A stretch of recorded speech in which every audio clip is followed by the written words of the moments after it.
ఖురాన్ తప్పే కదా. అసలు తప్పు ఎక్కడ ఉందో మనం చూడాలి. అసలు తప్పు ఖురాన్లో దొర్లిందా, అసలు తప్పు బైబిల్లో కనబడుతుందా అన్న విషయము. కాబట్టి ఇలాంటి మార్పు చేర్పులు ఇక్కడ బైబిల్లో కనబడుతున్నాయి. కాబట్టి దేవుడు మరొక ధర్మశాస్త్రాన్ని పంపించాడు. ఇదే చిట్ట చివరి ధర్మశాస్త్రము, ఇది ఖురాన్ అంతిమ నిబంధన. దీన్ని విశ్వసించి దీని ప్రకారంగా జీవితం గడిపిన వారి కోసమే నిత్య జీవము.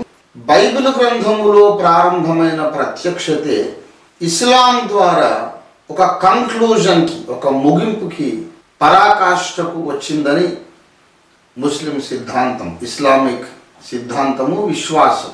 దేవుడు ఆదాము ద్వారా మానవ జాతిని ఆరంభించాడని, ఆ తర్వాత అబ్రహామును తన స్నేహితునిగా ఆయన పిలుచుకున్నాడని, ఆ తర్వాత అబ్రహాము సంతానమైన ఇశ్రాయేలీయుల మధ్య, ఆ జనాంగము మధ్య అనేక మంది ప్రవక్తలను దేవుడు లేవనెత్తి అనేక నిబంధనలు, అనేక పరిశుద్ధ గ్రంథములు వారికి దేవుడు అనుగ్రహించాడని ఇస్లాం నమ్ముతుంది, ప్రచారం చేస్తూ ఉంది. అలాగూ ఆ దేవుడు మానవ జాతికి పంపిన సందేశములన్నిటిలో, టెస్టమెంట్స్, నిబంధనలన్నిటిలో the last testament Quran Sharif గ్రంథం అనేది ఇస్లామిక్ నమ్మకం. అంటే ఏదెను తోటలో ఆదాము హవ్వలు పాపము చెయ్యగానే దేవుడు దిగి వచ్చి చెప్పాడు, ఆది మహా ఘట సర్పము అనగా లూసిఫరు సాతానును తల మీద కొట్టి వాని తల చిత కొట్టి వాణ్ణి నశింపజేసే మహాపురుషుడు, యజ్ఞ పురుషుడు, విమోచకుడు ఈ భూమి మీద పుడతాడు. ఆయన పురుష ప్రమేయము లేకుండా స్త్రీ గర్భమున కేవలము స్త్రీ సంతతిగా పుడతాడు. ఈ భూమి మీద ఆదాము తప్ప మిగిలిన వాళ్ళందరూ ఒక అమ్మ కడుపున ఒక తండ్రి కారణంగా పుట్టిన వాళ్లే.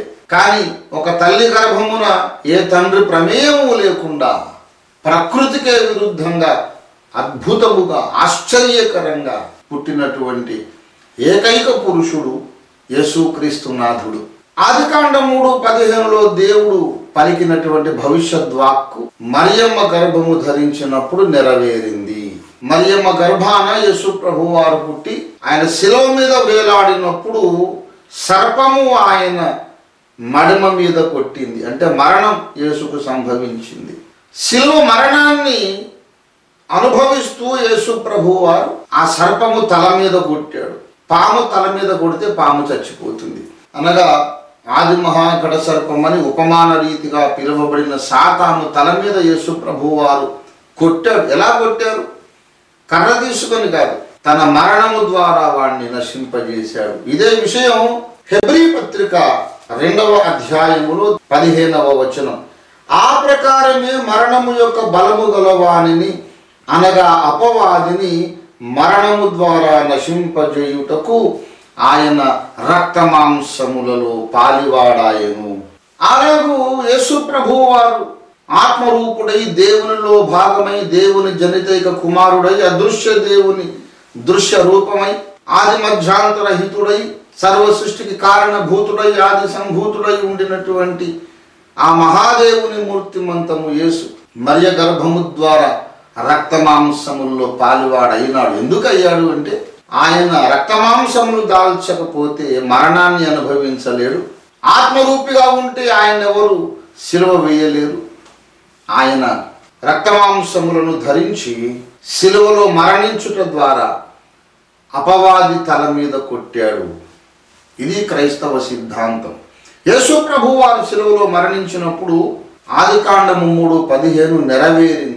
క్రైస్తవ విశ్వాసాన్ని విమర్శించేవారు, దీంట్లో సంస్కరణలు ప్రతిపాదించేవారు అసలు మేము ఏం చెబుతున్నామో ఏం నమ్ముతున్నామో కాస్త వినడం మంచిది. ముందు మేము చెప్పేది వినకుండానే మా విశ్వాసం ఏంటో తెలుసుకోకుండానే విమర్శించటం, మీ నమ్మిక సరైంది కాదు అని ముందే ఒక తీర్పు ప్రకటించేసేయడము అది విజ్ఞతను సూచించదు సుమా.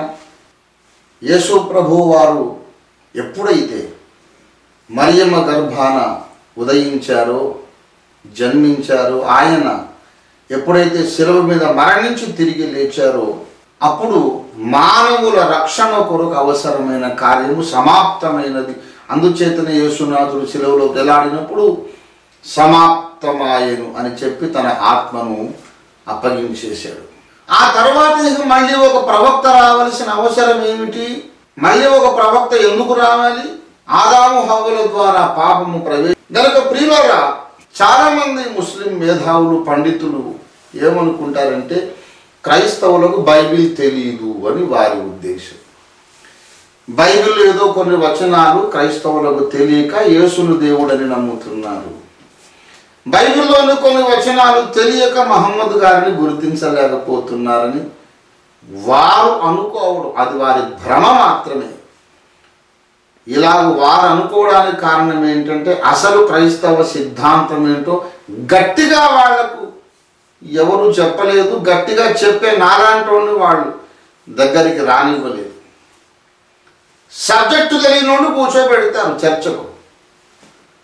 సబ్జెక్టు తెలిసిన వాడిని కూర్చోబెడితే కరెక్ట్గా క్రైస్తవ సిద్ధాంతం ఏంటో చెబుతారు. కనుక ప్రియులారా, బైబిల్కు, బైబిల్లోని ప్రవక్తలకు, బైబిల్లోని దేవుడికి, ఇప్పుడు ప్రపంచంలో ప్రచారం అవుతున్న ఇస్లామిక్ ధర్మానికి ఎలాంటి సంబంధము లేదు. ఏ మతమును కూడా మేము దూషించకూడదు, ద్వేషించకూడదు. ఏ వ్యక్తిని దూషించరాదు, ద్వేషించరాదని ఫాదర్ ముంగమూరు దేవదాసయ్య గారు మాకు నేర్పించారు. మేము అదే పాలసీ అవలంబిస్తున్నాం. ఒక మతాన్ని మేము దూషించము, విమర్శించము, కానీ మేము చెబుతున్నటువంటి సత్యం ఏమిటంటే మానవ జాతికి యేసే ఏకైక లోక రక్షకు, యేసునాథుని పునరుత్థానం మానవ జాతికి రక్షణ కారకము. ప్రభుని యేసునందు విశ్వాసం ఉంచండి, అప్పుడు మాత్రమే మీరు నరకాన్ని తప్పించుకోగలుగుతారు, లేకపోతే నరకము గ్యారంటీ సుమా అని బైబిల్ చెబుతున్న సత్యాన్ని మేమందరికీ ప్రకటిస్తూ ఉన్నాం. యేసును గూర్చి ఇతర గ్రంథముల్లో రాయబడి ఉన్నది, యేసును గూర్చి ఖురాన్లో రాయబడింది, కానీ బైబిల్లో మహమ్మద్ను గూర్చి రాయబడలేదు. యేసును గూర్చి ఖురాన్లో రాయబడి ఉంది కనుక యేసును అంగీకరించాల్సిన అవసరం ముస్లిం సోదరులకు ఉంది. కానీ మహమ్మద్ గారిని గూర్చి బైబిల్లో లేదు కనుక మహమ్మద్ గారిని అంగీకరించాల్సిన బాధ్యత సత్క్రైస్తవుడికి లేదు. ఎవరైనా వారి సొంత ఇష్టాన్ని బట్టి నమ్మితే నమ్మవచ్చు, మాకు అభ్యంతరం లేదు. కనుక ప్రియులారా, అనవసరమైనటువంటి వ్యర్థమైనటువంటి వక్ర భాష్యాలు చెప్పి బైబిల్కు లేని అర్థాలు కల్పించి వితండవాదాలు చేసి మీరు తికమక పడి ఇతరులను తికమక పెట్టొద్దని అన్ని మతాలలోని విజ్ఞులకు విజ్ఞప్తి చేస్తున్నాను. మరి ఎవరి వలనను రక్షణ కలుగదు.